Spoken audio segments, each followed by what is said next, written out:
حسن درجے کی حدیث ہے، طبرانی میں ہے، مجمع الزوائد میں ہے۔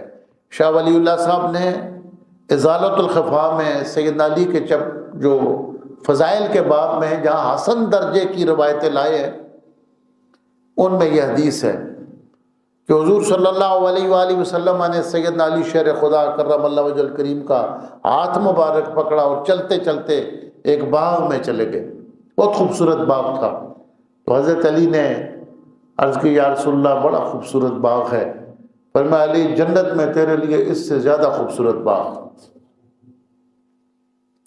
دوسرے باغ میں گئے، پھر 7 باغوں کے اندر گئے، ہر مقام پر سیدنا علی نے باغ کی تعریف کی تو حضور نے فرمایا یہ تو آج خوبصورت ہے، اس سے اعلیٰ اور خوبصورت باغ جنت میں اللہ نے تیرے لیے رکھا ہو۔